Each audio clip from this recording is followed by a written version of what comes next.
मराठा आंदोलक जरांगे पाटील यांनी आज प्रवीण दरेकर आणि प्रसाद लाड यांचं नाव न घेता त्यांच्यावर टीका केलेली आहे आणि म्हटलेलं आहे की काही जण पक्षामध्ये मागच्या दारातून येतात आणि मग पक्षातील मूळ व्यक्तीचाच कार्यक्रम करतात। आपल्यासोबत प्रसाद लाड आपण त्यांच्याशी बातचीत करणार आहोत। जरांगे पाटील ज्या पद्धतीने आता टीका करतायत याकडे कसं पाहता? मी पहिल्यांदा देखील त्यांना सांगितलं होतं, आज देखील त्यांना सांगतो, आमचा नाद करू नका। आम्ही तुमच्या राजकीय व्यक्तिमत्वाबद्दल कधी बोललो तो नाही बोललो। तुम्ही आमच्या राजकारणाबद्दल बोलत असताना तुम्ही राजकारणात किती काळ आहात त्याचा तुम्ही पहिला विचार करा। मी सिद्धिविनायक न्यासासारख्या मंडळावरती 5 वर्ष विश्वस्त होतो। मुंबई म्हाडाचा राज्यमंत्री म्हणून, म्हाडा अध्यक्ष म्हणून मी 4.5 वर्ष काम केलं। विधान परिषदेची दुसरी टर्म माझी चालू आहे। त्यामुळे लोकांच्या सहभागात, लोकांच्या संपर्कात सातत्याने मुंबई आणि महाराष्ट्रामध्ये जवळजवळ आज 20 वर्ष झाली वेगवेगळ्या पदावरती मी काम करतोय। आता जरांगे पाटलांनी आम्हाला शिकवावं की मागच्या दाराने आला की पुढच्या दाराने आला। त्यांनी स्वतः कधी कुठली निवडणूक लढवली आहे का? आणि आम्ही ज्या पक्षाचं नेतृत्व करतो, किंबहुना जो पक्ष आमचं नेतृत्व मान्य करतो, त्या पक्षामध्ये मागच्या दाराने जाण्यासाठी कुवत लागते। ती कुवत आमच्यामध्ये आहे। मी तुम्हाला म्हटलं होतं की तुमच्यात हिंमत आहे लढा निवडणूक। त्यामुळे मानसिक संतुलन बिघडलं म्हणून मागच्या वेळेला काहीतरी बोलले तेव्हा उपोषण चालू होतं। मला वाटतं की आज मानसिक संतुलन ठीक असेल, कारण आता उपोषण नाही आहे।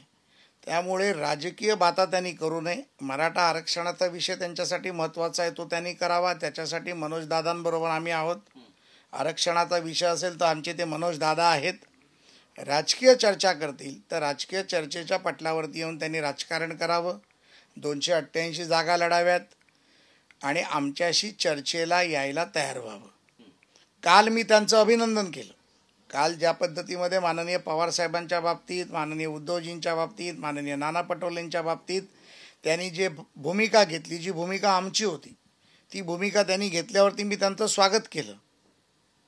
मला वाटतं की त्यांचं स्वागत केलं किंवा चांगलं बोललेलं त्यांना कदाचित पचत नाही, म्हणून त्यांना स्वप्नातून उठले झोपेतून की दरेकर आणि लाड दिसतात। जसे संताजी धनाजी दिसायचे तसे लाड आणि दरेकर आता दिसायला लागले। नक्कीच, पण यामध्ये आता शरद पवार यांचं देखील एक वक्तव्य महत्त्वाचं ठरतंय आणि त्यांनी विधान केलंय की आरक्षणासंदर्भामध्ये चर्चा सकारात्मक व्हावी, यासाठी छगन भुजबळ आणि जरांगे यांनी सोबत बसावं आणि चर्चा करावी आणि आम्हालाही सरकारने बोलवावं, आम्ही या चर्चेमध्ये सहभागी होऊ। या विधानाकडे नेमकं कसं पाहता? माननीय पवार साहेबांबद्दल थोडंसं बोलत असताना त्यांचा वयाचा, त्यांच्या राजकीय अनुभवाचा विचार करून बोलावं असं नेहमीच माझी भूमिका राहिली। परंतु ज्या पद्धतीमध्ये माननीय शरद पवार साहेबांनी मागच्या 50 वर्षाच्या राजकारणामध्ये समाजामध्ये, जातीमध्ये एकत्रित होऊ नये, त्यांचे वाद राहावेत, त्यांच्यामध्ये असमंजस्य राहून महाराष्ट्र नेहमी धगधगत राहावा, विरोधात असताना राज्य कसं धगधगत राहील याचा प्रयत्न करावा, हाच प्रयत्न माननीय पवारसाहेबांनी केला। भुजबळ आणि जरांगे साहेबांबरोबर बसावं का जरांगे पाटलांनी भुजबळ साहेबांबरोबर बसावं हा त्यांचा स्वतःचा वैयक्तिक विषय। ज्या बाबतीत माननीय पवार साहेबांना राज्याच्या मुख्यमंत्र्यांनी आमंत्रित केलं की विरोधी पक्ष म्हणून तुम्ही तुमची भूमिका घेऊन आमच्याबरोबर बसा, त्या बाबतीत माननीय पवार साहेबांनी जर त्यांची भूमिका दिली तर मला वाटतं ती योग्य राहील। नक्कीच, यापूर्वी पण सर्वपक्षीय बैठक बोलवण्यात आली होती, पण महाविकास आघाडीचे नेते उपस्थित राहिले नाही। ते कोणाच्या बोलण्यावर नाही राहिले हे देखील मी मागच्या तुमच्या इंटरव्ह्यूमध्ये सांगितलं। बारामतीतून कोणी फोन केला, ठोक नाव घेऊनच सांगतो की पवारसाहेबांच्या आदेशानंतर हे बैठकीला आले नाहीत। त्यामुळे हा प्रश्न सुटू नये, मराठ्यांचा प्रश्न धगधगत राहावा, ओबीसीना अस्वस्थता राहावी, ओबीसी आणि मराठ्यांमध्ये भांडणं लागावी, म्हणून सातत्याने प्रयत्न करणारे जर कोण असतील तर ते माननीय पवारसाहेब आहेत। त्यामुळे ते बैठकीला तुम्ही जाऊ नका, प्रश्न सरकारच्या अंगीच ठेवा। परंतु माझी ह्या बाबतीत माननीय पवारसाहेबांना विनंती आहे की मराठा आरक्षण हा विषय एवढा मोठा विषय आहे की ज्यामध्ये सर्वपक्षीय चर्चा झाल्याशिवाय विषय सुटू शकत नाही। ओबीसी आरक्षण हा एवढा मोठा विषय आहे की एकत्रितपणे बसून तो चर्चा केल्याशिवाय तो विषय सुटणार नाही। आणि साहेबांसारख्या ज्येष्ठ लोकांचं मार्गदर्शन माननीय शिंदे, फडणवीस आणि अजितदादांना देखील हवं आहे. म्हणून त्यांनी चर्चेला यावं ही माझी त्यांना विनंती आहे. नक्कीच. पण ते म्हणतात की 50% वरचं जे आरक्षण आहे त्याबद्दल अजूनही चर्चा झालेली नाहीये. हो, चर्चेला आला तर चर्चा होईल ना. आजकाल साहेबांकडनं अशा प्रकारच्या स्टेटमेंटची अपेक्षा राज्याला नाही आहे. आम्ही तर त्यांच्याकडनं काही गोष्टी शिकतोय आणि शिकत राहू. परंतु राजकारणामध्ये कुठलाही बेस न धरता बोलणं ही साहेबांची सवय नव्हती, ती आता सवय सुरू झालेली. त्यामुळे मला वाटतं की कुठेतरी हे आंदोलन भरकटं व्हायचं, जनतेची दिशाभूल करायची, मराठा आणि ओबीसीमध्ये भांडणं लावायची, राज्य दगदगट ठेवायचं, ही तर साहेबांची भूमिका नाही ना, ही शंका आता आमच्या मनात आहे. नक्कीच. त्यांनी यासोबतच लाडकी बहीण योजनेबाबतही सरकारवर टीका केली आहे. सरकारच्या तिजोरीत पैसा नाही आहे, पण निवडणुका डोळ्यासमोर ठेवून अशा पद्धतीच्या योजना आणल्या जातात अशी टीका करते. मला सातत्याने एकच गोष्ट वाटतं की या राज्यातल्या तमाम आमच्या गरीब बहिणी, आमच्या माता भगिनींना जर मदत होत असेल, सर्व समाजातील सर्व स्तरातील आमच्या माता भगिनींना त्यांचा लाभ होणार असेल, राज्य सरकारकडून एका घरांमध्ये 2 महिलांना जर त्यामध्ये पैसे मिळणार असतील, महिन्याला 3,000 रुपये आणि वार्षिक 36,000 रुपये जर त्यांच्या घरात जाणार असतील, आमच्या बेरोजगार सुशिक्षित मुलांना 10वी 12वी आणि 15वी आणि तत्सम ग्रॅज्युएट लोकांना 6, 8 आणि 10,000 रुपये मिळणार असतील आणि ते स्टायपेंडच्या माध्यमातून मिळणार असतील आणि त्यांचं घर सुखरूप होणार असेल, त्यांचे बाळालेकरांचं शिक्षण होणार असेल, स्टायपेंड घेऊन विद्यार्थ्यांचं पुढचं शिक्षण होणार असेल, आमच्या भगिनीच्या घरामध्ये मिठाई येणार असेल, तर शरद पवार आणि महाविकास आघाडीच्या पोटात का दुखतं याचं उत्तरच आम्हाला मिळालं नाही. पण ते म्हणतात की केवळ 1-2 हफ्ते देऊन या सगळ्या लोकांना आपल्याकडे करण्याचा सरकारचा प्रयत्न आहे.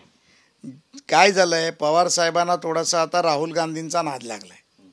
त्यामुळे काँग्रेसनी जे केलं खटाखट ते झालं नाही, पटापट ते त्यांना वाटतं की आम्ही करणार.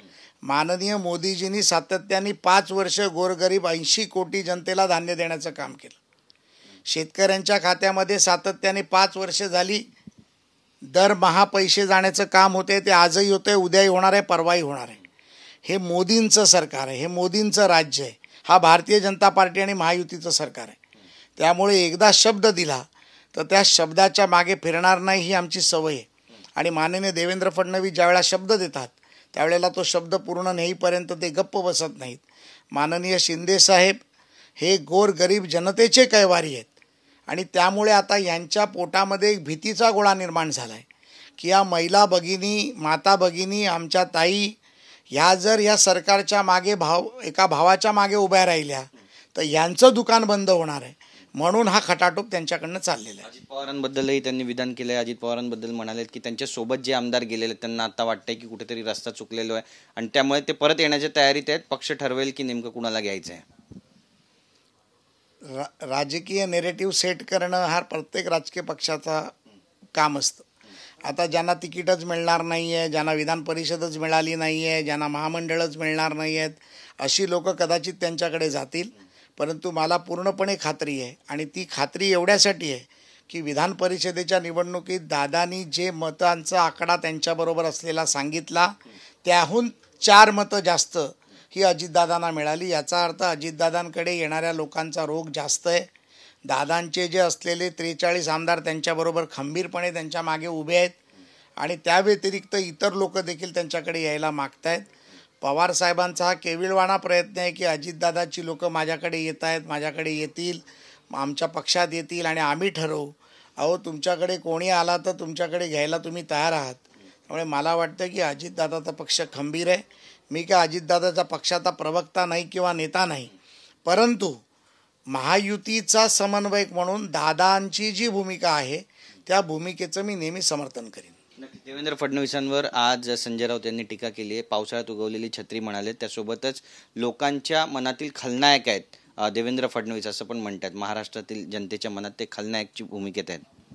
संजय राऊत हा पुराच्या पाण्यात भिजलेला लंगोट आहे. संजय राऊतांनी देवेंद्र फडणवीसांबद्दल बोलावं. छत्री आहे काय? एका पिक्चरचं मला आठवतं, एक छोटा छत्री होता जॉनी लिव्हर, तसा तो छोटा छत्री आहे. तो आज काय बोलतो, उद्या काय बोलतो, परवा काय बोलतो त्यालाच माहीत असतं.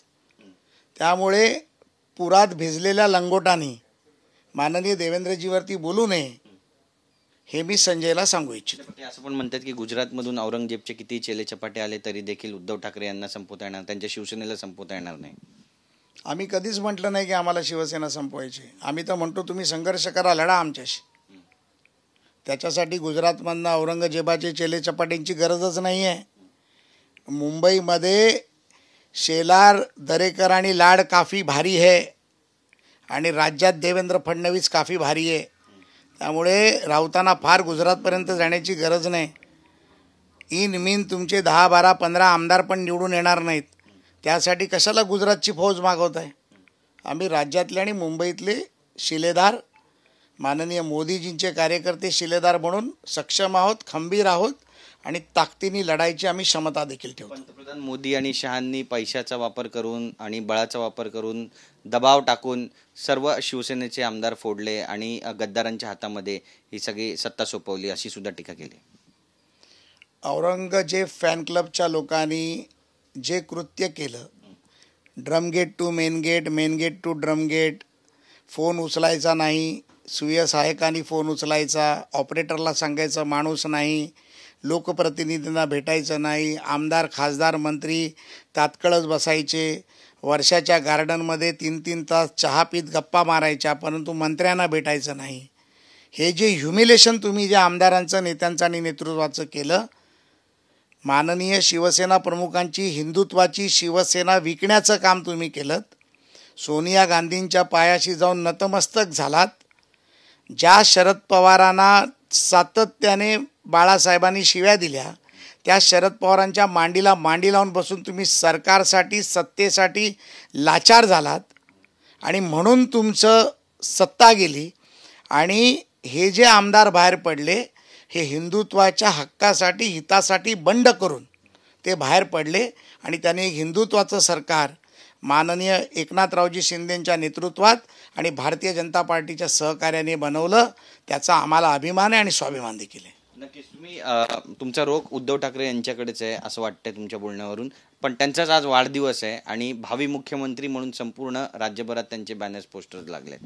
निश्चितपणे उद्धवजींना त्यांच्या वाढदिवसाच्या मी शुभेच्छा मनापासून देईन. आई जगदंबा भवानी त्यांना चांगलं आरोग्य देव, सुख समाधान ठेव, त्यांच्या मनातील, कुटुंबातील सर्व समस्या दूर होत. परंतु भावी मुख्यमंत्री ह्याबद्दल मी शुभेच्छा देणार नाही, कारण या शुभेच्छा देण्याचा अधिकार ह्या राज्यातील जनतेला आहे. हा आम्हाला तुम्हाला बॅनर लावून करता येत नाही. त्यामुळे या बाबतीतल्या शुभेच्छा राज्यातील जनता येणाऱ्या ऑक्टोबर-नोव्हेंबरच्या निवडणुकीत त्यांना देईल. नक्की. धन्यवाद आमच्याशी बोलल्याबद्दल. तर सूचक वक्तव्य या ठिकाणी प्रसाद लाड यांनी केलेलं आहे आणि ऑक्टोबर-नोव्हेंबरमध्ये जनता खऱ्या शुभेच्छा देईल असं सुद्धा म्हणतात. Camera person Kamlesh, Girish Gaikwad, TV9 Marathi, Mumbai.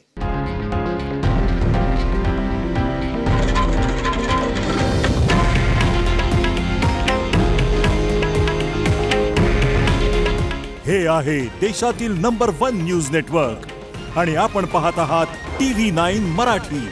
काळजी तुमची, हित महाराष्ट्राचं.